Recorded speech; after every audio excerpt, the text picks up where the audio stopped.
सभाध्यक्षज्यू, नेपाली कांग्रेसका तल बसौँ न सेतो टाइगर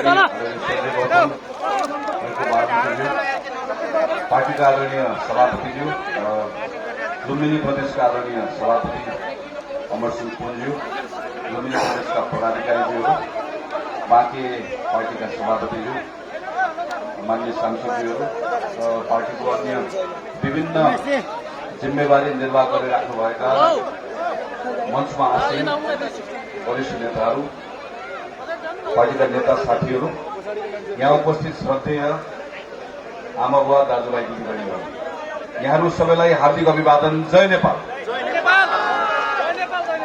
म यो कार्यक्रममा आउनुभन्दा पहिला पार्टी सभापति आदरणीय नारायण पौडेल र अरू साथीहरूसँगै यही नजिकै तपाईँहरूकै कोहलपुरको एउटा घरमा गएको थिएँ। भूपेन्द्र बहादुर छत्रीलाई म 83 वर्षको उमेरको, उहाँको एउटा खुट्टा घुँडाभन्दा मुनिपट्टि काटिएको छ र अर्को देब्रे खुट्टा पनि राम्रोसँग टेक्न सक्नुहुन्न। यहाँ आएको हुनाले गर्दा उहाँले मलाई भेट्न चाहनुभयो र म उहाँसँग आशीर्वाद माग्नु भएको घरमा गएँ।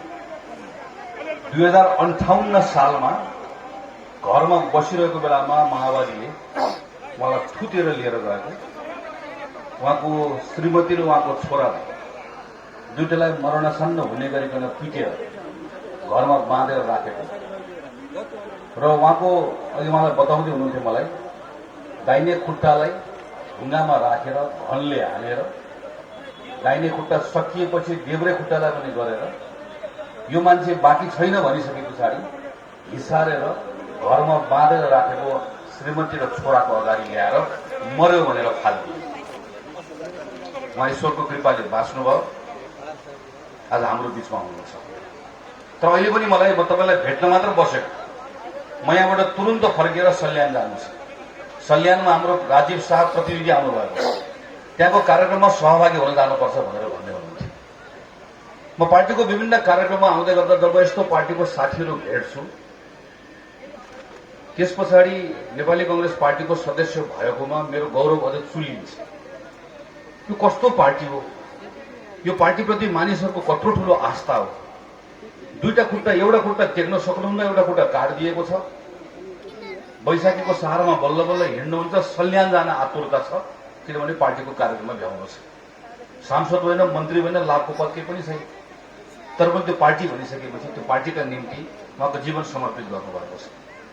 मैले जहिले पनि के कुरा भन्ने गरेको छु र मान्ने गरेको छु भने यो पार्टीको नेता शेरबहादुर देउबा हुनुहुन्छ, हामीहरू त्योभन्दा मुनि बसेर काम गरिरहेका छौं, तर यो पार्टी बनाएको वा जोगाएको हामीले होइन। यो पार्टी बनाएको जोगाएको त्यो भूपेन्द्र खत्री जस्तो मानिसहरू त्यसलाई थुप्रै तपाईँ यहाँ हुनुहुन्छ, जो विस्थापित भएर आउनुभएको छ, सम्पत्ति लुटिएको छ, लखेटिनु भएको छ, परिवारको सदस्यहरू गुमाउनु भएको छ, तर पनि अहिले घण्टौंदेखि कांग्रेस भनेर कांग्रेसको कार्यक्रम यहाँ मात्र होइन, दिनमा घण्टौं यही पार्टीको लागि दिनुभएको छ। तपाईहरू जस्तै अग्रजहरूले, साथीहरूले जोगाएको पार्टी हो। म सबैभन्दा पहिला यो मञ्चको तर्फबाट, सिङ्गो नेपाली कांग्रेसको तर्फबाट तपाईहरू सबैप्रति हार्दिक सम्मान प्रकट गर्न चाहन्छु। तपाईहरूले थप मेहनत गरेर आज थुप्रै साथीहरूलाई पार्टी प्रवेश गराउनु भएको छ। उहाँहरूलाई हाम्रो पार्टीमा हार्दिक स्वागत छ।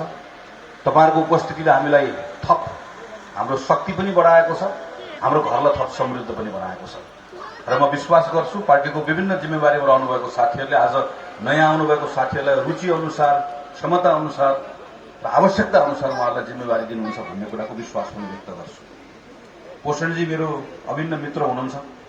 क्षेत्रीय कार्य समिति आज यहाँ कार्यालय उहाँले उद्घाटन गर्नुभयो, बलराम दाई, त्यसै गरिकन हाम्रो वीरेन्द्रजी नगरको तीनटै सभापतिहरू मिलेर अहिले हामी हेरेर आयौँ, उद्घाटन पनि गर्यौं। यस्तो व्यवस्थित कार्यालय सुरु गर्नुभएको छ। यो कार्यालय भनेको भवन कोठारो मात्र हो। म पार्टी नेतृत्वलाई सही ढंगले गर्छु भन्ने कुराको एउटा संकल्प पनि हो।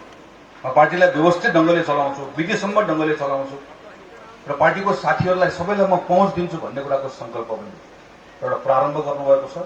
मेरो यो क्षेत्रीय समितिका साथीहरू सबैलाई शुभकामना छ। एकदमै काबिल साथी नारायण गौडेल नयाँ जिम्मेवारी लिएर आउनुभएको छ। सबै साथीहरूलाई समेटेर पार्टीलाई एकताबद्ध बनाएर बाँकेको जिल्ला कमिटी, क्षेत्रीय कमिटी, प्रदेश, नगर सबले एउटा नयाँ उत्साहका साथ काम गर्छ भन्ने कुराको विश्वास पनि व्यक्त गर्छु। वैशाख 30 गते स्थानीय निर्वाचन तोकेका छौं। त्यही स्थानीय निर्वाचनलाई केन्द्रित गरेर हामीले पार्टीको अभियान सुरु गर्यौं, जसको लागि आदरणीय दीपक दाई तपाईँहरूको जिल्लामा खटिएर आउनुभएको छ। थुप्रै कुराहरू भोलि पर्सिको कार्यक्रममा उहाँले राख्नुहुन्छ। 30 गतेको निर्वाचनमा अब तपाईँहरू कसैमा पनि अलमल छैन होला भन्ने कुरामा म फोकस छु। नअल्मलिनु होला। 30 गतेको निर्वाचन एक दिन पनि तलमाथि हुँदैन। बहुदलीय व्यवस्था भएको हुनाले गर्दा दलहरू जब निर्वाचनमा भाग लिन जान्छन्, दलको सबभन्दा बढी महत्व हुन्छ, दलको झण्डा हुन्छ, चिन्ह हुन्छ। दलको तर्फबाट उम्मेद्वार भएका हुन्छन्, निसन्देह उम्मेद्वारको पनि आफ्नै महत्व हुन्छ। मलाई दल मन पर्यो तर उम्मेद्वार मन परेन, मलाई उम्मेद्वार मन पर्यो दल मन परेन भनेर पनि मतदाताले भन्न पाउँछन्, भन्छन् पनि कहिलेकाहीँ। तर पनि प्रारम्भिक रूपमा आधारभूत रूपमा बहुदलीय व्यवस्थामा दल नै हो। मैले कुन दल रोज्ने भन्ने नहीं। राजनीतिक दल निर्वाचनमा रोज्दै गर्दा हामी मूलतः 3टा कुरा हेर्छौँ। एउटा, त्यो दलको विचार के हो, त्यसको सिद्धान्त के हो, त्यसको इतिहास के हो, त्यसको नेता के हो, यो भनेको दलको परिचय के हो, त्यो दललाई तपाईँ कसरी चिन्नुहुन्छ, कसरी बुझ्नुहुन्छ, एउटा यो। दोस्रो, निर्वाचन भनेको अनन्तकालसम्मको लागि हुने भयो। निर्वाचन एउटा अवधिको लागि हो। त्यसले एउटा अवधिको लागि निर्वाचन हुँदै गर्दा हामी त्यो निर्वाचनभन्दा पहिलाको अवधिमा कुनै पनि दलले जे जिम्मा पाएको थियो त्यो जिम्मा कसरी, त्यो जिम्माका सन्दर्भमा उनले के गर्यो वा के गरेन भनेर हामीहरू हेर्छौँ, हामीले हेर्नुपर्छ। दोस्रो भनेको निर्वाचन फेरि अर्को अवधिको लागि हुन लागेको। त्यसैले मैले कसैलाई निर्वाचित गरेँ भने अब मैले 5 वर्ष 4 वर्ष जुन अवधिलाई निर्वाचित गर्छु, त्यो निर्वाचित गरेको अवधिमा त्यो दलले के गर्ला भनेर हेर्दै हो। 3टा कुरा मात्रै हो भन्ने लाग्छ मलाई। यही 3टा विषयमा म आफ्नो कुरा राख्छु। 2074 सालमा नेपालमा निर्वाचन भयो, स्थानीय निर्वाचन पनि भयो, आम निर्वाचन पनि भयो। 2074 सालको निर्वाचनबाट नेपाल स्थानीय निर्वाचनमा नेपाल कम्युनिस्ट पार्टी एमाले धेरै ठाउँमा उहाँले जित्नुभयो। आम निर्वाचनमा नेपाल कम्युनिस्ट पार्टी एउटा बनेर हाम्रो संसदमा करिब 2/3 बहुमत नेपाल कम्युनिस्ट पार्टीले प्राप्त गरे। नेपाल कम्युनिस्ट पार्टीले बहुमत प्राप्त गर्दै गर्दा नेपालको संसदीय इतिहासमा एउटा राजनीतिक दलले प्राप्त गरेको सबैभन्दा सुविधाजनक बहुमतको अवस्था थियो। त्यति धेरै अनुकूलता थियो, त्यति धेरै सजिलो थियो। गिरिजाप्रसाद कोइरालाले 64 सालमा संविधान सभाको निर्वाचन गराउने बेलामा धेरै दुःख उनले गरिसकेका थिए। कांग्रेसको साथीले गर्नुपर्ने धेरै दुःख त्याग त्यही बेलामा हामीले गरिसकेका थियौँ। 70 सालमा सुशील कोइरालाको नेतृत्वमा संविधान बनाउने बेलामा पनि कांग्रेसले धेरै कुरा गर्नुपर्ने कुरा गरिसकेको थियो। 74 सालमा शेरबहादुर देउवाको नेतृत्वमा निर्वाचन गराउँदै गर्दा पनि हामीले धेरै कुरा गरिसकेका छौँ। जतिखेर 74 सालको चुनाव भयो, नेपाल कम्युनिस्ट पार्टी निर्वाचित भएर आयो, गर्न बाँकी काम केही पनि थिएन। संविधान बनिसकेको थियो, शान्ति प्रक्रियाको मूल कुरा टुङ्गिसकेको थियो। अब केवल के मात्र थियो भने हामीले बनाइदिएको जुन जग हो त्यो जगमा घर मात्र बनाएको थियो। जग राम्रोसँग हालिसकेको थियो। त्यो घर बनाउने जिम्मा लिएर आएको नेपाल कम्युनिस्ट पार्टीसँग 5 वर्षको समय थियो।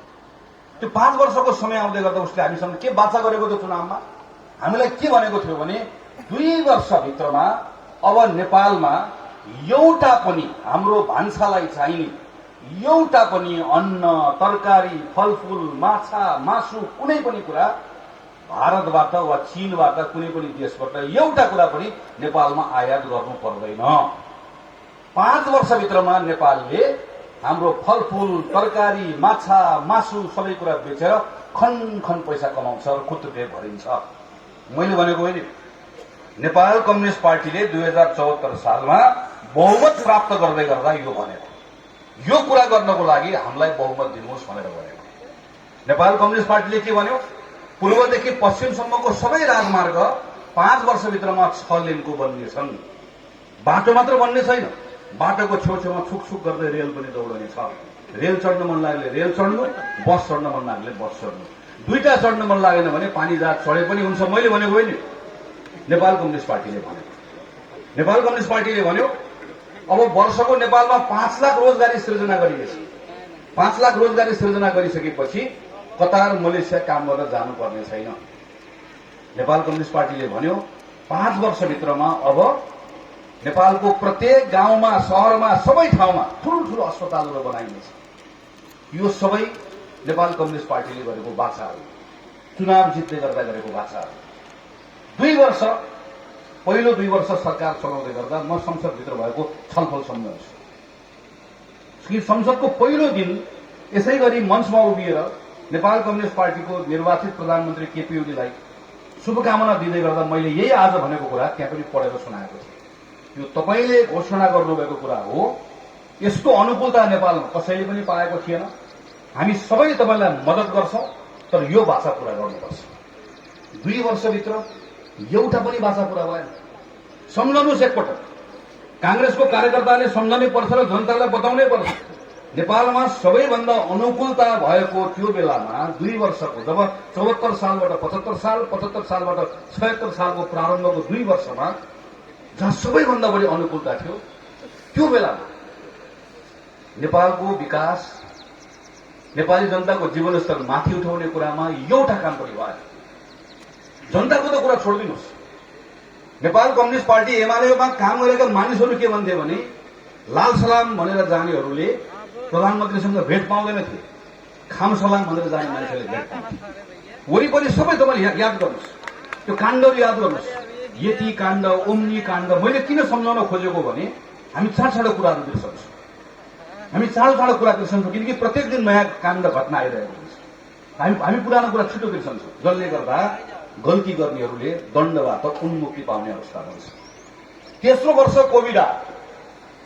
म अहिले पनि सम्झन्छु, कैलालीको कार्यक्रममा थिएँ।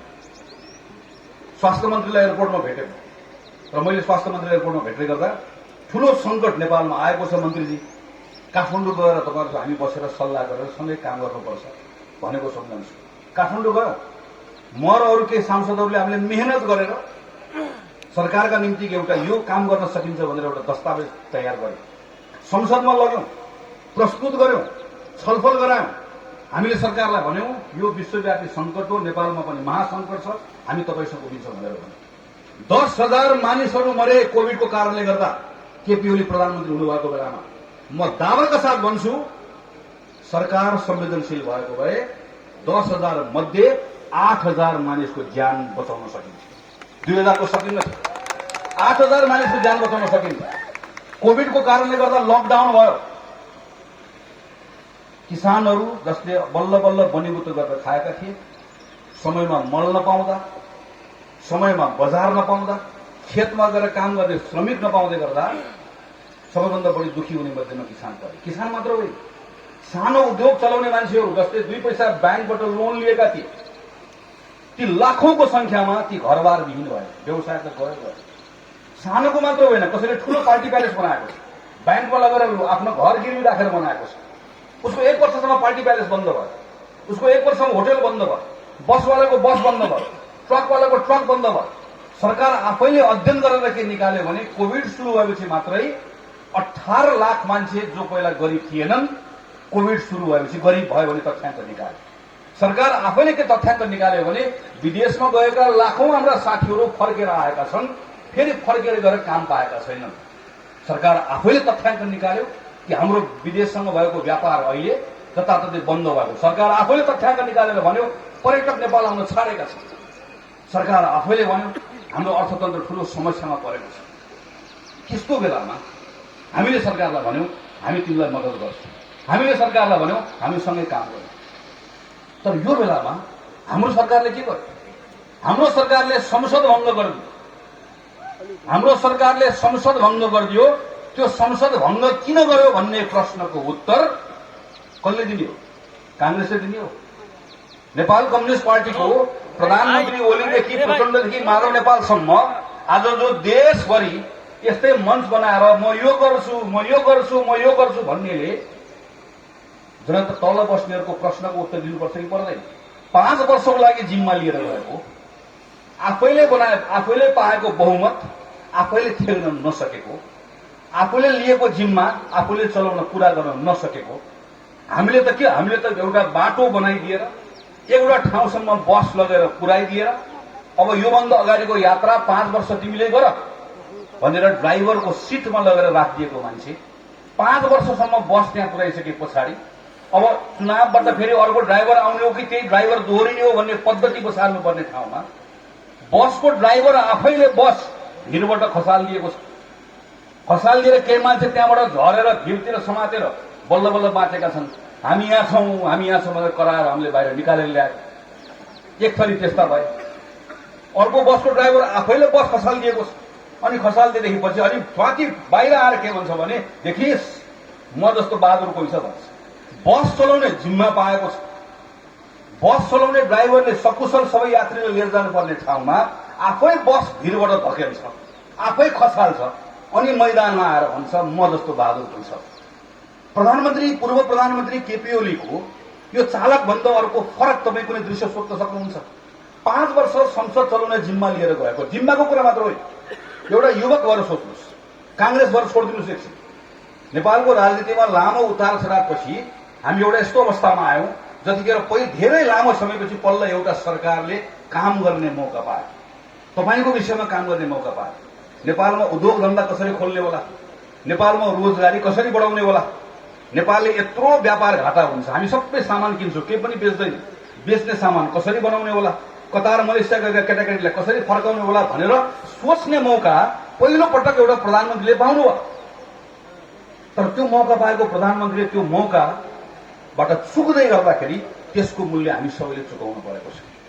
त्यसैले 2074 सालमा 5 वर्षको जिम्मा लिएर आएको नेपाल कम्युनिस्ट पार्टी, मैले अघि सुरुमा भने एउटा चुनावमा एउटा अवधिको लागि निर्वाचित भएर आएको एउटा दलले गरेको कामको मूल्याङ्कनका आधारमा उसलाई पुनर्निर्वाचित गर्ने हो कि नगर्ने हो भनेर हेर्ने हो।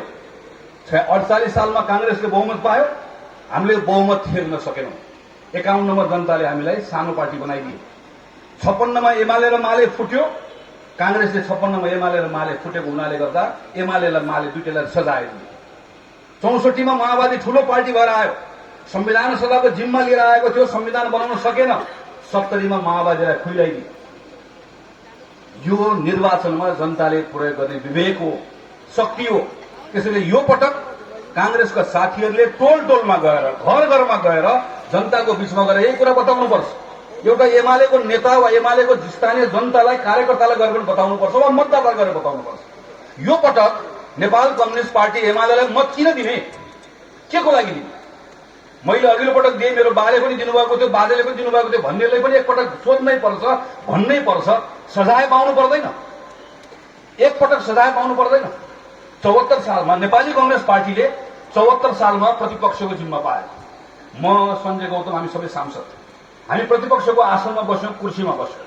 हामीलाई जहाँ बस्यौं भने हामी त्यही बस्यौं। सरकारलाई प्रश्न गर्यौं, आलोचना गर्यौं, विरोध गर्यौं, प्रतिरोध गर्यौं। जतिखेर कोभिडको संकट आयो, हामी सबैभन्दा पहिला दौडेर गयौं। संसदमा मात्र होइन, आम कांग्रेसले उठाएको पैसा, पार्टीलाई तिरेको पैसा ब्याङ्कबाट झिकेर बोरामा हालेर 50 लाख रुपियाँ पैसा लिएर सबैभन्दा पहिला दौडेर सरकारको खातामा गएर जम्मा गर्यो। पैसाको कुरा होइन, मनको कुरा थियो, नियतको कुरा थियो। हामी सरकारलाई के भन्न चाहिरहेका थियौं भने हामी कोभिडमा राजनीति गर्दै, हामी तपाईसँग उभिन्छौं।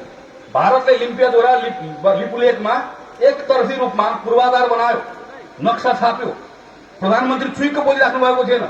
त्यही संसद हो, बोल्ने मान्छे हामी नै हो। त्यस संसदभित्र हाम्रै पार्टी हो, हाम्रो पार्टी मात्र पनि भन्दिनौं, अरू पनि पार्टी, हामी सबैजना उभिएर प्रधानमन्त्रीलाई भन्यौं भारतले एकतर्फी रूपमा नक्सा बनाएको प्रत्युत्तरमा नेपालले पनि नक्सा बनाउनु पर्छ। हामीले सरकारलाई संसदबाट भन्यौं, सरकारले नक्सा लिएर आयो। हामी सबले एक स्वरमा संसदबाट त्यो नक्सा पारित गर्यौं। हामीले नक्साको नाममा राजनीति गरेनौं, कोभिडको नाममा राजनीति गरेनौं। संसद भंग गर्नु, संसद भंग गरिसके पछाडि त्यो बेलामा चुनावमा गएको भए एकातिर एमाले केपी ओली, अर्कोतिर माधव नेपालदेखि झलनाथ खनालदेखि प्रचण्डसम्मको नेकपा दुई चिरा भएको अवस्था। नेकपा दुई चिरा भएको अवस्थामा चुनावमा जाँदै गर्दा कांग्रेसले आमसभा पनि गर्नु पर्दैन थियो। दुईटा नेपाल कम्युनिस्ट पार्टी हुँदै गर्दा सुतिकन चुनाव जित्ने अवस्था थियो। तर कांग्रेसले त्यो बेलामा पनि चुनाव जित्ने कुरालाई आफ्नो विषय बनायो। हामीले त्यतिखेर पार्टीभित्र छलफल गर्यौं र भन्यौं अहिले हामी चुनाव जित्ने लोभमा जाने हो भने यो संविधान सकियो। यो संविधान सकियो भने नेपाल फेरि त्यही चक्रव्यूहमा फस्यो। 2015 सालमा परिवर्तन गर्यो, 7 सालमा 15 सालमा संविधान आयो। राजा महेन्द्रको महत्वाकांक्षाले संविधान गयो। राजा महेन्द्रले महत्वाकांक्षा नराखिदिनु भएको भए नेपालमा आज राष्ट्र संस्था रहन्थ्यो होला। फ्रान्स, डेनमार्कमा छ, बेलायतमा छ, जापानमा छ, नर्वेमा छ, नेपालमा पनि रहन्थ्यो होला। के फरक पर्छ? हामी आजसम्म यत्रो 70 यहाँ 15 सालदेखि यहाँसम्म आइपुग्दै गर्दा 55 वर्षको 65 वर्षको 55 वर्षको संसदीय हाम्रो आफ्नो इतिहासमा राजालाई एक ठाउँ राख्ने होला, हामी संसदको अभ्यास गर्दै आउँदै गर्दा हाम्रो जीवनस्तर हाम्रो विकास अर्को चरणमा पुगेको हुन्थ्यो होला। तर 30 वर्षको पञ्चायतको कारणले गर्दा हाम्रो 1 जुनी खेर गयो। 46 सालमा परिवर्तन ल्यायो। 46 सालको परिवर्तन पछाडि अगाडि बढ्दै गर्दा केही गल्ती गर्यौं, केही चुक्यौं, हाम्रो पनि कमजोरीहरू रहे, सिक्थ्यौं होला। तर आयो माओवादी, फेरि युद्ध लिएर आयो, युद्ध थोपर्दियो। माओवादीको त्यही युद्धभित्र दरबारले खेल्न चाह्यो। दरबार र तरबारको त्यो चपेटामा प्रजातन्त्र परिवारको 30 वर्ष खेर गयो। फेरि अहिले केपी ओलीको महत्वाकांक्षामा हामीले लोभी भएको भए ओलीको महत्वाकांक्षा र हाम्रो लालसाले यो संविधान दुर्घटनामा पर्थ्यो। संविधान आफैले के दिने होइन, तर यो संवैधानिक प्रक्रिया फेरि दुर्घटनामा परेको भए अर्को एउटा युवाहरूको जेनेरेसन। म 62 सालको आन्दोलनमा लडेर आएको मान्छे, यहाँ दीपक दाई अरू थुप्रै दाईहरू 46 सालभन्दा अगाडिको पञ्चायतकालमा लडेर आएको मान्छे।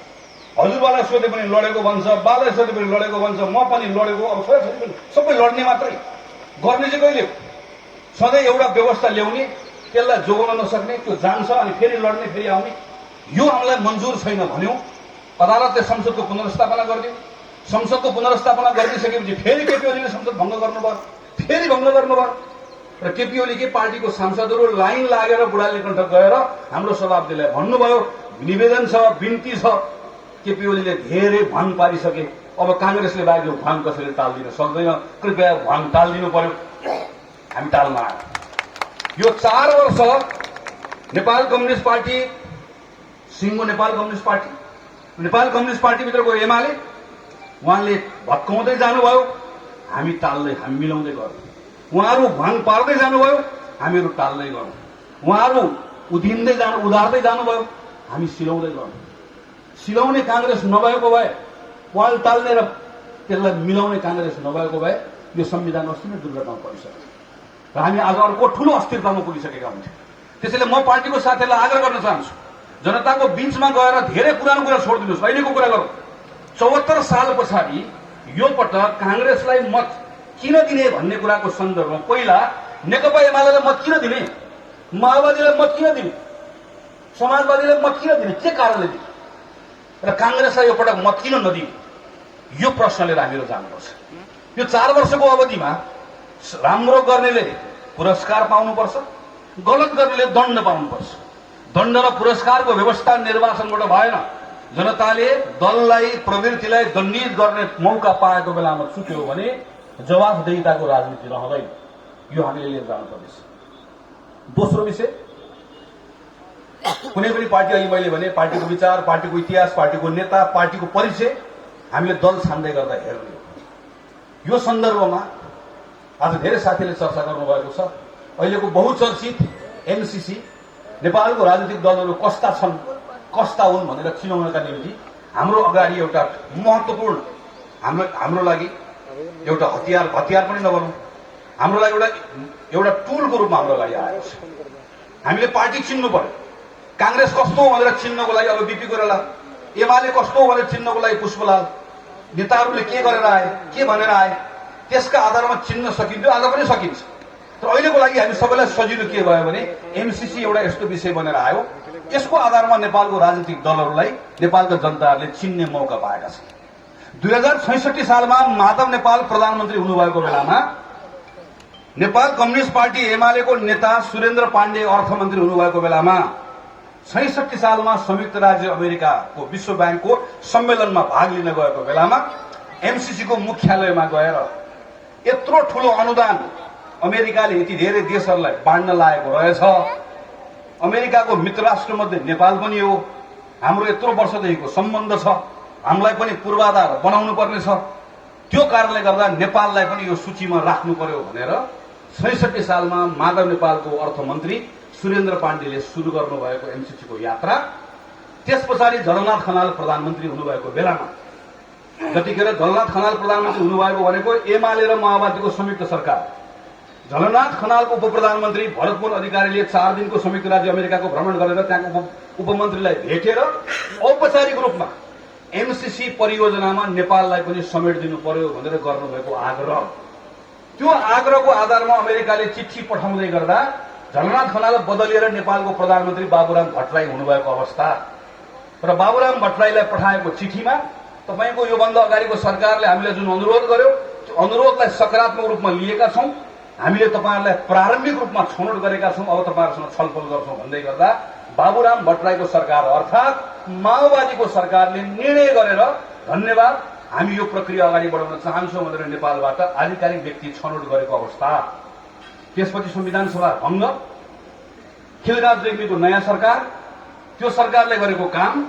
त्यसपछि 2070 सालमा सुशील कोइरालाको सरकार। सुशील कोइरालाको सरकार भनेको कांग्रेस र एमालेको संयुक्त सरकार। त्यो सरकारको उपप्रधानमन्त्री भनेको वामदेव गौतम।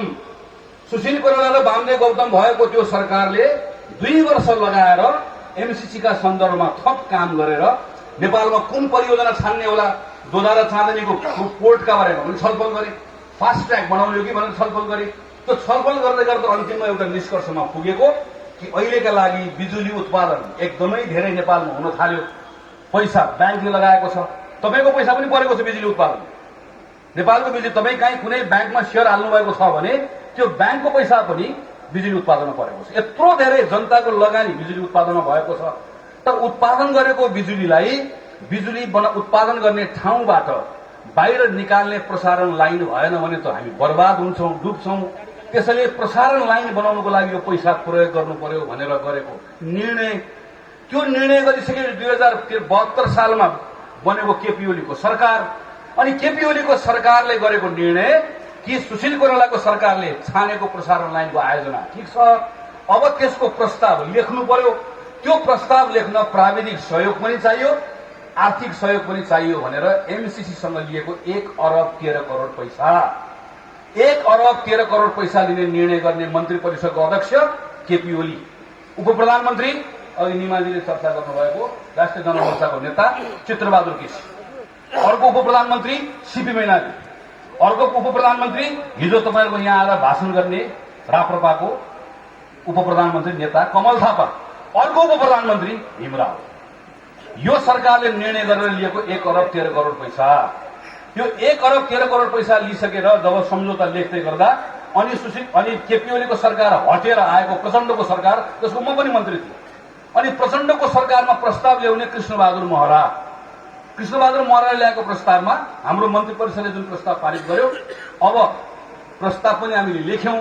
अब वार्ता गरेर यसलाई टुङ्ग्याउनु पर्यो भन्ने प्रस्ताव पारित गर्ने प्रचण्डको मन्त्री परिषद, अनि वार्ता गरेर टुङ्ग्याउने बेलामा आएको शेरबहादुर देउवाको सरकार।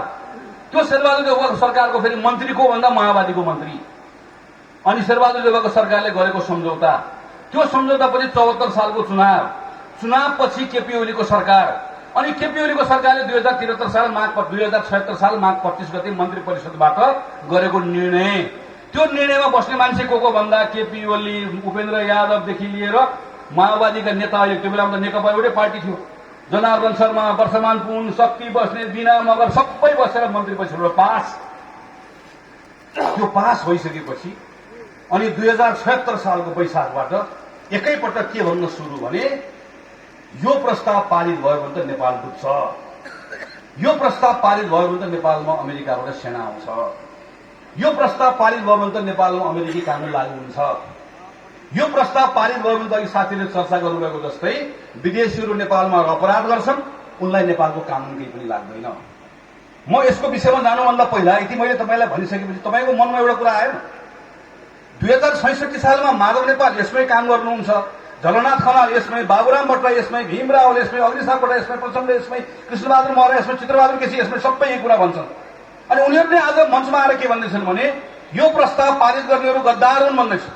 मैले उहाँहरूलाई केही पनि भनेको छैन, त्यो गद्दार हो भनेर भन्दै गर्दा कृपया एउटा काम गर्नु होला, औँला चाहिँ यतातिर फर्काउनु होइन, गद्दार हो भन्दै गर्दा औँला यतातिर फर्काउनु, आफ्नो नाकतिर औँला फर्काएर गद्दार हो भन्न पाइयो। किन पाइयो भने यो प्रस्ताव लेख्नेको झलनाथ खनाल, यो प्रस्ताव लेख्नेको बाबुराम, यो प्रस्ताव लेख्नेको प्रचण्ड, यो प्रस्ताव लेख्नेको महरा, यो प्रस्ताव लेख्नेले भन्नु पर्यो। यदि गद्दार हो भनेर कसैलाई भन्ने हो भने आफूतिर फर्काएर भन्नु पर्यो। भन्छन्? भन्दैन। तर जनताको बीचमा के भन्दैछ? नेपालमा यो प्रस्ताव पारित गर्यो अमेरिकन सेना आउँछ। नेपालले यस्तो अनुदानको सम्झौता दर्जनौं गरेको छ, 50 वर्षदेखि गर्दै आएको छ। अमेरिकाबाट लिएको छ, चीनबाट लिएको छ, भारतबाट लिएको छ, जापानबाट लिएको छ। नेपालले मात्र होइन, अमेरिकाले पनि अर्कोसँग लिएको छ, भारतले अर्कोसँग लिएको छ, जापानले अर्कोसँग लिएको छ। अन्तर्राष्ट्रिय सम्झौतामा जे लेखिएको छ त्यो मात्रै हुन्छ वा त्यो मात्रै गर्नुपर्छ। न अमेरिकाको सेना नेपालमा आउँछ, न नेपालको सेना अमेरिकाको लागि काहीँ गरेर लड्न जानुपर्छ। यो सबै नेतालाई थाहा छ। तर पनि तपाईँहरूलाई जनताको बीचमा उनीहरू एकपछि अर्को गलत कुरा गर्दैछ। यो प्रस्तावमा के लेखिएको छ कि अमेरिकाले नेपाललाई 60 अरब रुपियाँ पैसा दिन्छ। यो हामीले दिएको पैसाले तिमीले प्रसारण लाइन बनाउन पाउँछौ। प्रसारण लाइन भन्दा बाहेक चाहिँ यो पैसा अरू काममा प्रयोग गर्न पाउँदैनौ। चीनले हामीलाई पैसा दिएर अहिले पोखरामा एयरपोर्ट बनाउँदैछौँ। चीनले दिएको पैसामा उसले के भन्छ हामीलाई, मैले तिमीलाई ऋण दिएको छु, यो ऋण तिमीले पोखराको एयरपोर्ट बनाउन प्रयोग गर्न पाउँछौ, मेरो विरुद्ध प्रयोग गर्न पाउँदैनौ। जापानले ऋण दिएर अहिले काठमाडौँमा सुरुङ मार्ग बनाउँदैछौ नौ विषयमा। जापानले के भन्छ, मेरो पैसा लिएर सुरुङ मार्ग बनाउन पाउँछौ, मेरो यो पैसा मेरो विरुद्धमा प्रयोग गर्न पाउँदैनौ। सबैमा यही लेखिएको हुन्छ। तर नेताजीले आएर के भन्छ, जापानको सुरुङको बारेमा भन्दैन, चीनको ऋणको बारेमा भन्दैन, योभन्दा पहिला भारतसँग लिएको पूर्व पश्चिम राजमार्गको बारेमा भन्दैन, वा योभन्दा पहिला अमेरिकासँग लिएको अनुदानको बारेमा, ऋणको बारेमा भन्दैन। उसले केवल के मात्रै भन्छ भने अहिले जनताको बीचमा आएर यो पैसा लियो भने 60 अरब पैसा प्रयोग गर्दै गर्दा यो पैसा अमेरिकाका विरुद्ध प्रयोग गर्न पाउँदैन भनेको अबदेखि नेपालले आफ्नो कानून आफै बनाउन पाउँदैन भनेको भनेर भन्छ। जानेरै भन्छ, थाहा पाएकै कुरा भन्छ, ढाँट्छ। नेपालले यो पैसा लिइसके पछाडि अस्ति भर्खर हामीले सम्झौता गर्यौं। त्यो सम्झौता गरेपछि के त्यसपछि हामी यो सम्झौता गरिसकेपछि हामी यही संसदबाट हामी अहिले दर्जनौं कानून बनाउँछौँ। हामीले अहिले दर्जनौं कानून बनाउँदै गर्दा त्यो कानून बनाउने नेपालको सार्वभौम संसदको अधिकार कसैले खुसेर लान सक्छ, कसैले खुसेर लान सक्दैन। नेपालको कुनै पनि डिप्लोमेट, कूटनीतिज्ञ, राजदूत वा कर्मचारी कुनै पनि अर्को देशमा गएर कूटनीतिज्ञको हैसियतमा बस्छ भने कूटनीतिज्ञको हैसियतमा बस्नेको लागि छुट्टै कानून आकर्षित हुन्छ। नेपालको राजदूत भारतमा, चीनमा, अमेरिकामा, जापान, युरोपमा गएर बसे पनि त्यही हो। भारतको, चीनको, रुसको जहाँको राजदूत नेपालमा आएर बसे पनि त्यही हो। संसारभरि यस्तो कानून दुईटै देशले बनाएको हुन्छ। अहिले पनि अमेरिकाको राजदूत होस्, भारतको राजदूत होस्, चीनको राजदूत होस् वा उनीहरूले सञ्चालन गर्ने यस्तो परियोजनामा काम गर्ने कर्मचारी होस्, उसको लागि छुट्टै कानून आकर्षित हुन्छ। उसले नेपालको कानून भन्दा पनि अन्तर्राष्ट्रिय कानूनका थुप्रै धाराहरूले उसलाई कुनै पनि अपराध गर्नबाट रोक्छ। यो अभ्यास संसारभरि छ, नेपालमा छ, 20औं वर्षदेखि छ। तर यो सबै कुरा थाहा पाएको र संसदबाटै ऐन बनाएको एउटा कम्युनिस्ट पार्टीको नेताले आएर उभिएर के भन्छ, उसले उभिएर के भन्छ भने यो एमसीसी पारित भयो भने अब गोराहरू आउँछन्, सडकमा मान्छे किचे पनि कानून लाग्दैन, छोरीबेटी बलात्कार गरे पनि कानून लाग्दैन भनेर भन्छ। त्यो भन्नेलाई राम्रोसँग थाहा छ यस्तो कानून कहीँ पनि छैन। नेपाल र नेपाल जस्तो अरू थुप्रै देशहरूले कूटनीतिसँग गर्ने यस्तो व्यवहार कुनै नयाँ कुरा होइन भन्ने कुरा उसलाई राम्रोसँग थाहा छ। तर उसले भन्छ, तपाईँले मेलम्ची खानेपानी आयोजनाको नाम सुन्नुभएको छ। तपाईँको यो नेपालगञ्जमा एडीबीले सहयोग गरेर बाटो बनाएको छ, ऋण दिएर। तपाईँहरू कोवलपुरमा पनि यस्तै बाटो बनोस् भन्ने चाहनुहुन्छ। चाहनु हुँदैन भने हात उठाएर हामीलाई 1 पैसा चाहिँदैन भन्नु होला। आज तपाईँहरू होइन भने एसियाली विकास ब्याङ्कले नेपालगञ्ज बनाए, यहाँ पनि बनाओस् भन्नुहुन्छ। एसियाली विकास ब्याङ्कले ऋण दिएर हाम्रो काठमाडौँमा पनि मेलम्चीको खानेपानी आयोजना बन्न थालेको छ। बन्न सुरु भएको त 24, 25, 27, 28 वर्ष भयो, अब सकिएला कि भन्दैछ। त्यो एसियाली विकास ब्याङ्कले अनुदान दिएको पैसाबाट हामीले सुरु गरेको खानेपानी आयोजना जो नेपाल सरकारको आयोजना हो, यसको नाम हामीले मेलम्ची खानेपानी आयोजना भनेर राखेका छौँ। यो मेलम्ची खानेपानी आयोजना भन्ने नाम नराखेर त्यसको नाम के राख्न मिल्थ्यो भने एसियाली विकास ब्याङ्क खानेपानी आयोजना भनेर राख्न मिल्थ्यो। नाम राखेन, मेलम्ची राख्यो। अहिले हामीले मिलेनियम च्यालेन्ज अकाउन्ट भन्ने जुन तपाईँले पढिराख्नुहुन्छ, त्यो नामको सट्टामा के राख्न मिल्थ्यो भने रातोमाटे बुटवल प्रसारण लाइन आयोजना भनेर नाम राख्न मिल्थ्यो। राखेनौँ हामीले, एमसीए राख्यो। अब मेलम्ची खानेपानी आयोजनाको नाममा सिन्धुपाल्चोकमा जग्गा पनि छ, लालपूर्जा पनि छ। जसरी तपाईँको यहाँ कोवलपुरको नगरपालिकाको नाममा पक्कै पनि जग्गा होला, स्वास्थ्य चौकीको नाममा होला, त्यो त सरकारकै जग्गा नै हो। मेलम्ची खानेपानी आयोजनाको नाममा जग्गा भएको जस्तै एमसीए को नाममा पनि कहाँ जग्गा छ, नुवाकोटमा जग्गा छ। किनकि त्यो एमसीए भनेको मेलम्ची खानेपानी आयोजना भनेको जस्तै नेपाल सरकारको एउटा आयोजना, तर त्यसको अगाडि एमसीए छ। अब गाउँमा गएर के भनिएको छ, नेताले कमरेडले के भनिएको छ भने त्यो मेलम्ची खानेपानी आयोजना जस्तो होइन, त्यो एमसीए हो, त्यो त अर्कै हो। अब यहाँ त सेना आउँछ भनिएको छ। यो नबुझेर भनेको होइन, नजानेर भनेको होइन, यो बुझिकन भनेको। किनकि किन बुझेर भनेको हो भने यो सम्झौता लेख्ने नै मैले तपाईँलाई अघि भनिसके यो सबै यही कम्युनिस्ट पार्टीको नेताहरू हो। तर उनीहरू किन गरिरहेका छन्? यिनीहरू व्यापारी हुन्। यी सबै व्यापारी हुन्। यिनले के को व्यापार गर्छन्? यिनले जनतालाई भय बेच्छन्, भ्रम बेच्छन्। तपाईको बीचमा आएर तपाईलाई भय र भ्रम बेच्छन्, तपाईसँग उत्तेजना किन्छन्। वर्षौंदेखि यो व्यापार गरिरहेका छन् यिनीहरू, भय र भ्रम बेच्ने, उत्तेजना किन्ने। मलाई हिजो सुर्खेतको कार्यक्रममा जाँदै गर्दा कक्षा 10 को एउटा बहिनी आएर कार्यक्रममा आएर आज म स्कुल छोडेर आएको, तपाईलाई प्रश्न सोध्न आएको, प्रश्न यी बोकेर हिँडेको छु, यो प्रश्न बोकेर हिँडेको छु। यो प्रश्नमा के लेखेर नानीले मलाई भन्दैछ भने तपाईले एमसीसी पारित गरेको दिन तपाईलाई निन्द्रा लाग्यो, तपाई सुत्नुभयो, नेपालको स्वाधीनता लुटिँदै गर्दा तपाई कसरी सुत्न सक्नुभयो? प्रश्न उनले मलाई लेखेर पठाएका छन्। अनि मैले यसो सोचेँ, पुरानो एउटा जाजरकोटमा हैजा लागेको बेलामा एउटा माओवादी नेताको अन्तर्वार्ता सुनेको थियो बीबीसीमा। यो हैजा यस्तो किन फैलियो भन्दै गर्दा उसले उत्तर के दिइरहेको थियो भने जबसम्म अमेरिकी साम्राज्यबाट भारतीय विस्तारबाट नेपाल मुक्त हुँदैन तबसम्म हाम्रो जाजरकोट हैजाबाट मुक्त हुँदैन। त्यो र मैले हिजोको बहिनी एउटै सम्झेँ। गाउँ बसेका छन्, टोल गएका छन्, घर गएका छन्, भय बेचेका छन्, भ्रम बेचेका छन्, मानिसलाई उत्तेजित बनाएका छन्, त्यसबाट शक्ति आर्जन गरेका छन्, व्यापार गरेका छन्, दलाली गरेका छन्।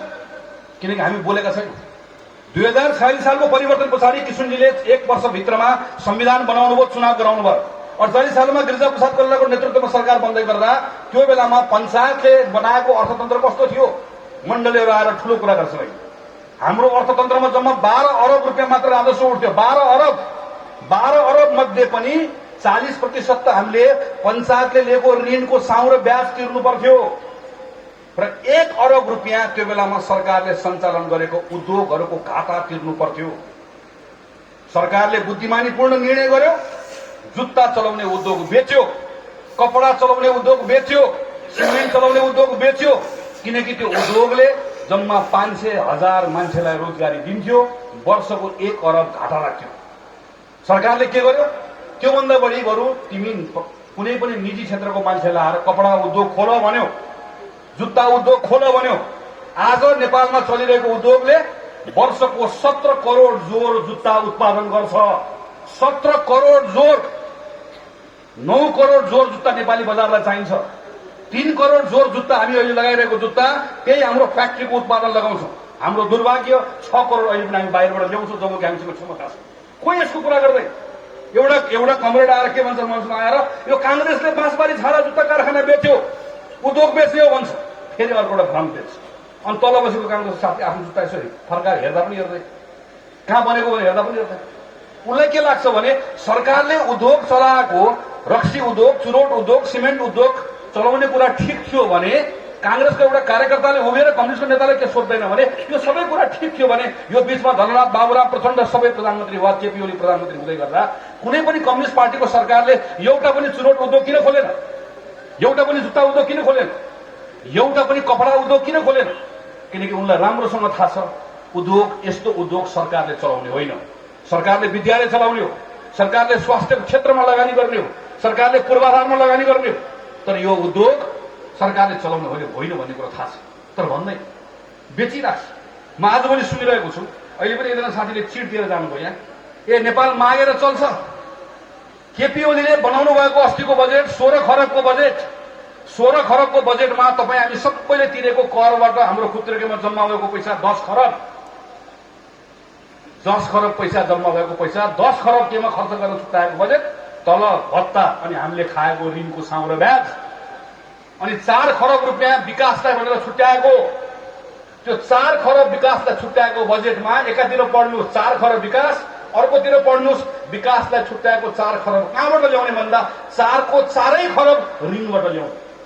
अस्ति भर्खर पास गरेको बजेट हामीले संसदबाट हाम्रो हालत यस्तो बनाएको छ, ऋणले थुपर हामीलाई त्यहाँ पुर्याएको छ। अनि यस्तो बेलामा श्रीलङ्का हामीले बढी ऋण लियो भने श्रीलङ्काको जस्तो हालत हुन्छ। आजभन्दा 5-7 वर्ष अगाडि अन्तर्राष्ट्रिय फोरममा जाँदै गर्दा श्रीलङ्काको एउटा सांसद भेट्दै गर्दा मलाई के लाग्थ्यो भने यसको जस्तो देश मेरो देश पनि कुनै दिन बन्ला भन्ने जस्तो लाग्थ्यो मलाई। आज त्यो श्रीलङ्का खाना पनि नपुग्ने अवस्थामा आइपुगेको छ। किन? घाँटी हेरेर हाड मिलेन, एयरपोर्ट बनाउन ऋण लियो, पोर्ट बनाउन ऋण लियो, हाइवे बनाउन ऋण लियो, तिर्न सकेन, डुबेको छ। घर जस्तै त हो। हामी के भनिरहेका छौँ, यस्तो ऋण नलिऊ। ऋण कि मैले लिएको ऋण तपाईँले तिर्नुपर्छ। तपाईँले अहिले एसियाली विकास ब्याङ्कले नेपालगञ्जको बाटो बनाइदियो, तपाईँको बालाई बेलुका गएर सोध्नुहोस्, तिनको बाको खल्तीबाट तिरेको करले त्यही ऋण तिरिरहेको हो। कसैले चाहिँ ल्याएर सित्तै बनाएको होइन। ऋण लिएपछि तिर्नुपर्छ। त्यो ऋण लिनुपर्छ, देशलाई चाहिन्छ नि, तर ऋण लिने सीमा हुन्छ। कति ऋण लिन सक्छ हामीले, कति तिर्न सक्छौँ हामी, साउन तिर्नुपर्छ, ब्याज तिर्नुपर्छ। त्यसैले नेपाली कांग्रेस के भन्दैछ भने ऋण पनि लिउँ, लगानी पनि लिउँ, बनाउने आफ्नै देश हो, हामीले नै हो, हाम्रै अर्थतन्त्र बनाउने।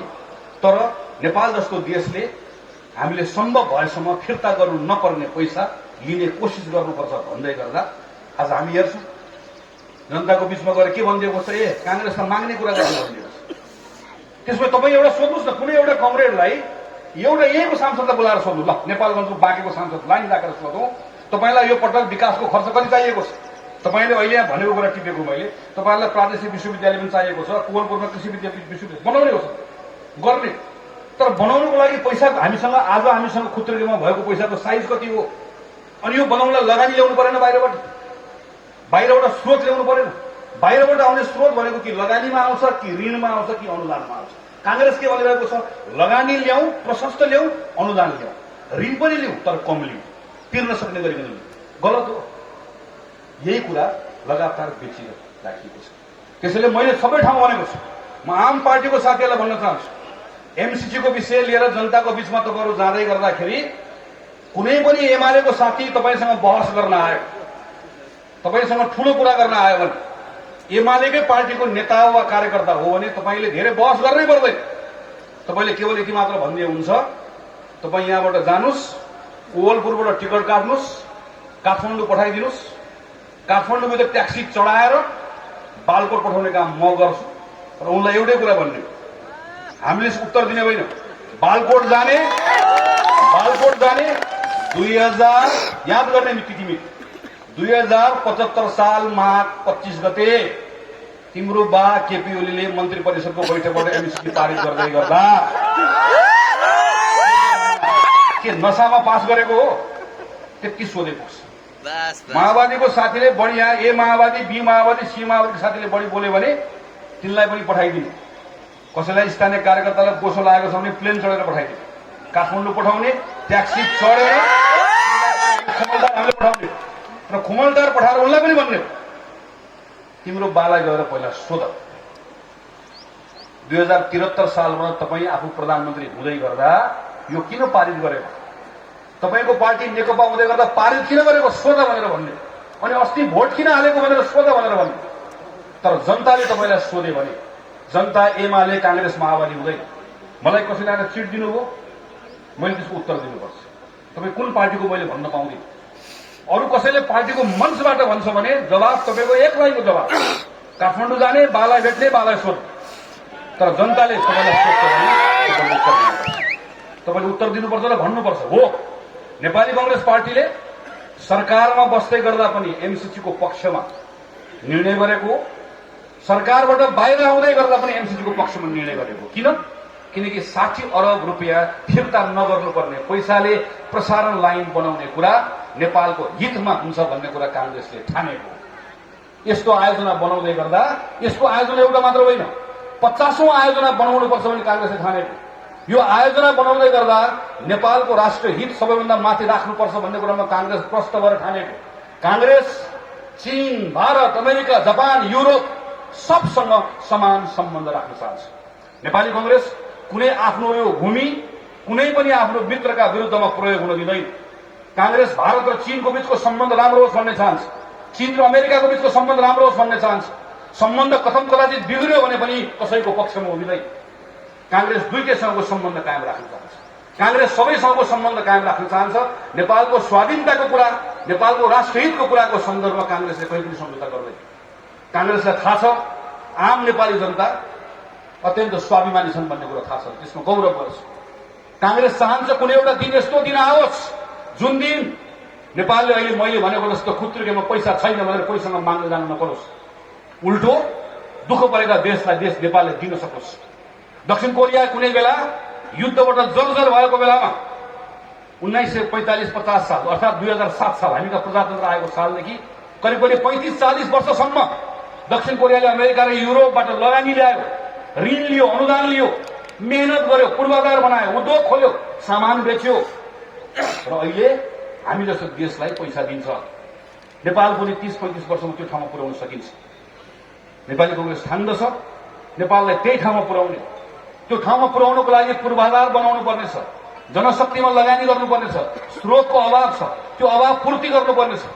मैले अघि पनि भने लगानी ल्याउनु पर्नेछ, ऋण पनि लिनुपर्नेछ, अनुदान पनि लिनुपर्नेछ र हाम्रै आफ्नो अर्थतन्त्रलाई मजबुत बनाउनु पर्नेछ। हामी बनाएको पूर्वाधार खेर नजाओस् भन्ने चाहन्छु। हामी बनाएको यत्रो बिजुली बनायौं, प्रसारण लाइन बनायौं, यो बेच्ने भनेर साथीहरूले भन्नुभयो, बेच्ने कुरा मात्र होइन, हामी यो बिजुलीको प्रयोग गरेर नेपालभित्र उद्योग खोल्न चाहन्छौं। तपाईले अहिले हेर्नुभयो भने एउटा कुखुराको मासु बाहेक नेपाल कृषिको कुनै पनि कुरामा आत्मनिर्भर छैन। त्यो कुखुराको मासुमा पनि हामीले हेर्यौं भने वर्षको 8 अरब रुपियाँको मकै, 15 अरब रुपियाँको भटमास भारतबाट किनेर ल्याएर बल्ल कुखुराको दाना खुवाएर अनि हामी कुखुरामा आत्मनिर्भर छौं। हामी माछा भारतबाट ल्याउँछौं, अण्डा भारतबाट ल्याउँछौं, दही, दूध, तरकारी, फलफूल सब भारतबाट ल्याउँछौं, धान, गहुँ सबै त्यहीबाट ल्याउँछौं, हामी पेट्रोलियम पदार्थ सबै त्यहीबाट ल्याउँछौं। हामी केही पनि यहाँ बनाउँदैनौँ, सबै कुरा त्यहाँबाट ल्याउँछौँ। हामी आफ्नो देश चलाइरहेका छौँ। हामी एउटा कुरा मात्रै बेच्छौं, हामी आफ्नो छोरा र छोरी बेच्छौं, कतारलाई बेच्छौं, मलेसियालाई बेच्छौं, इजरायललाई बेच्छौं, भारतलाई बेच्छौं। एउटै मात्र सपना हो, एउटै मात्र सपना हो, यसलाई रोक्ने हो, यो बेच्ने कुरालाई रोक्ने हो, छोराछोरी बेच्ने कुरा रोक्ने हो। नपठाउने हो कतार, नपठाउने हो मलेसिया, नपठाउने हो कोरिया, तर नपठाउने हो भन्ने कुरा गीत गाएर मात्र, कविता भनेर मात्र होइन, तिनले यहाँ रोजगारी पाउने अवस्था बनाउनु पर्नेछ। त्यसैले म तपाईलाई आग्रह गर्न चाहन्छु, त यो भएर भ्रमको व्यवसाय गर्नेहरूलाई तपाईले गएर सोध्नुपर्छ, जनतालाई गएर भन्नुपर्छ, तपाईँ कुन पार्टी छान्ने हो? मान्छे बेच्ने पार्टी छान्ने हो कि मान्छेले बनाउने सामान बेच्ने पार्टी छान्ने हो? मान्छे बेच्ने पार्टी छान्ने भए कम्युनिस्ट पार्टी छाने हुन्छ, तर मान्छेले बनाउने सामान बेच्ने पार्टी, सामान बेच्ने देश नेपाललाई बनाउने हो भने कांग्रेस छाने हुन्छ भन्ने कुराको छनौट तपाईले जनताको बिचमा लिएर जानुपर्नेछ। एमसीसीको प्रकरण त्यस कारणले गर्दा कुनै एउटा विषय मात्र होइन, एउटा सामान्य परियोजना, एउटा परियोजनाले देश बन्छ बन्दैन। यो 60 अरब नभएको भए सबै बर्बाद हुन्थ्यो, त्यो पनि मान्दिनँ। तर नेपालका सन्दर्भमा हाम्रो आजको आवश्यकतालाई हेरेर हामी यसरी आएको विकासको परियोजनालाई जुन आधारमा छोड्छौं भनेर भनिरहेका छौं, त्यो आधारमा छोडेर आम जनतालाई त्रसित बनाएर, भयभीत बनाएर, भ्रमित बनाएर हामी यो ठाउँमा पुग्छौं भने यसबाट नेपाल कहीँ पनि पुग्दैन। यो विषय तपाईले लिएर जानुपर्छ। तेस्रो कुरा र अन्तिम कुरा भनेको यो 5 वर्षमा के गर्ने भन्ने कुरा लिएर जानुपर्छ। मैले अघि नै भने नेपाल कम्युनिस्ट पार्टीले 5 वर्षमा के गर्छ र गर्न सक्छ भन्ने कुरा हामीले देखिसक्यौं। उनले धेरै भन्ने कुरा छैन। अघिल्लो चुनावमा रेलको कुरा र पानी जहाज कुरा गरेको पूर्व प्रधानमन्त्री केपी शर्मा ओली आजभोलि जम्मा एउटा कुरा गर्न थाल्नुभयो, भगवान रामको बारेमा कुरा गर्न थाल्नुभयो। भगवान राम, म भन्छु संसद तपाईले अवरुद्ध गर्नुभएको छ। संसद तपाईले अवरुद्ध गर्नुभएकोले थुप्रै केटाकेटी जसले नागरिकता पाउनुपर्ने हो नागरिकता पाइरहेका छैनन्। केपी ओली भन्नुहुन्छ तिनको नागरिकताको कुरा छोड्दियो, पहिला भगवान रामलाई नागरिकता दिनु पर्यो।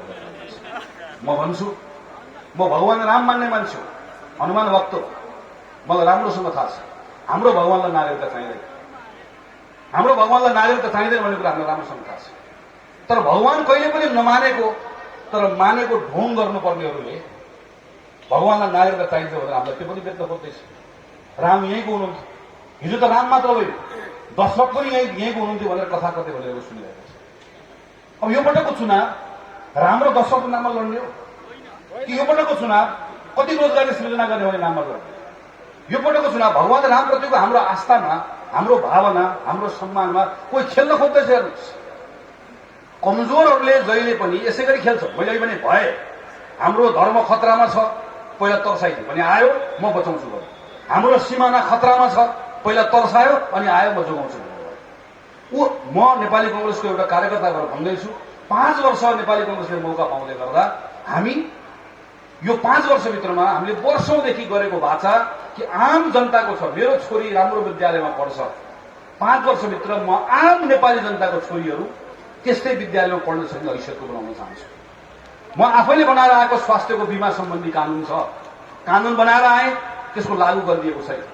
त्यो बिमाको कानून मात्र लागू गरिदियो भने कुनै पनि नेपालीले 1 रुपियाँ पैसा पनि कुनै पनि अस्पतालमा जाँदै गर्दा खल्तीमा पैसा नभएर कोही पनि अस्पतालबाट फर्काउनु पर्दैन। चाहे तपाईँको किडनी फेर्नु परोस्, चाहे कसैलाई क्यान्सरको रोग लागोस्, रोग भगवान कसैलाई नलागोस्, पर्दैन।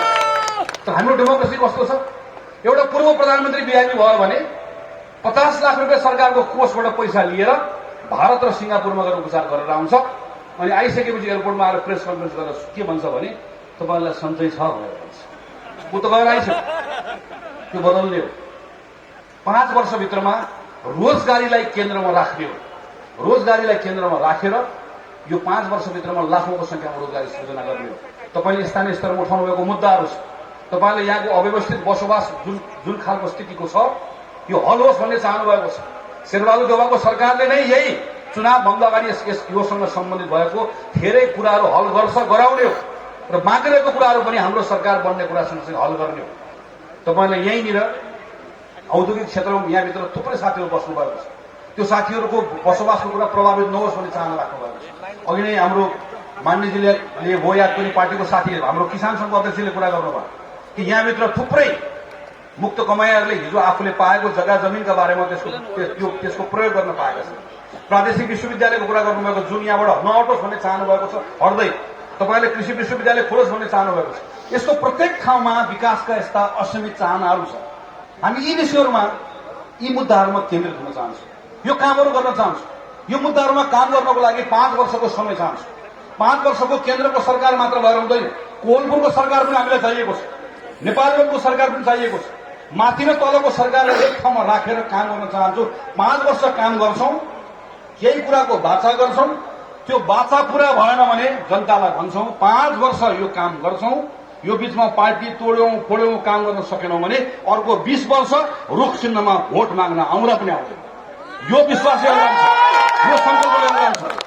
आफू काम नगरेर जनताको बीचमा खुई लगाउन आउँदैन। तर यो कुरा गर्नको लागि म तपाईहरुलाई एकपल्ट अन्त्यमा आग्रह गर्छु, पार्टीमा उच्च स्तरीय एकता चाहिएको छ।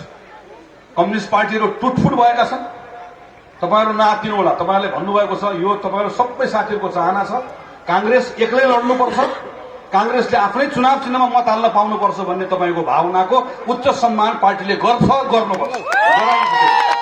तर त्यसको लागि तपाईहरुले पनि नेतृत्वलाई भरोसा दिनुपर्छ। मेरो पार्टी सभापतिले अस्ति 2 दिन अगाडि भन्दै हुनुहुन्थ्यो, सबतिर गयो एक्लै लड्नुपर्छ भनेर। तर एक्लै लड्न गयो भने आफै लडेर मर्छन् भन्दै। तपाईहरुले हामी यो पटक लड्दैनौं, हामी यो पटक रुखमै भोट हाल्छौं। उम्मेदवार छान्ने बेलासम्म उम्मेदवार फलानालाई बनाइदियोस् भनेर भन्छौं, तर उम्मेदवार पार्टीले छानिसके पछाडि हामी तलमाथि गर्दैनौं। जसलाई बनाउँछ रुख बाहेक मुख हेर्दैनौं भन्ने कुराको प्रतिबद्धता त्यहाँबाट पनि चाहिएको छ। त्यसपछि मात्रै कांग्रेसको नेतृत्वले पनि एक्लै लड्ने र लडाउने हिम्मत गर्न सक्छ। यो ठाउँमा हामीले पुर्याउनु पर्नेछ र मलाई विश्वास छ नेपाली कांग्रेसको नयाँ नेतृत्वमा आउनुभएको साथीहरूले सबैलाई समेटेर काम गर्नुहुन्छ। प्रदेशको आदरणीय सभापति यहाँ हुनुहुन्छ, थुप्रै जिम्मा प्रदेशको छ, तपाईलाई भन्नुभएको छ। विधानले जुन तहलाई जुन जिम्मा दिएको छ, केन्द्रले एउटा पनि जिम्मा त्यहाँबाट खोसेर लिँदैन। तपाईले आफ्नो तहमा काम गर्ने, त्यो कामको तपाईले टुङ्ग्याउनुपर्छ। उच्च स्तरीय एकता राखेर सिंगो लुम्बिनी प्रदेशमा, बाँके जिल्लामा, तपाईहरुको कोलपुर नगरपालिका यसको यो क्षेत्रभित्रका अरू पालिकाहरूमा तपाईहरुले शानदार ढंगले विजय प्राप्त गर्नुहुन्छ भन्ने विश्वास राख्दै मेरो आफ्नो कुरा टुङ्ग्याउँछु। धन्यवाद, नमस्कार, जय नेपाल। धन्यवाद। कार्यक्रमका प्रमुख अतिथि नेपाली कांग्रेस सभापतिज्यू। अब क्षेत्रीय कार्य समितिको तर्फबाट प्रमुख अतिथि लगायत केन्द्रीय सदस्यहरूलाई मायाको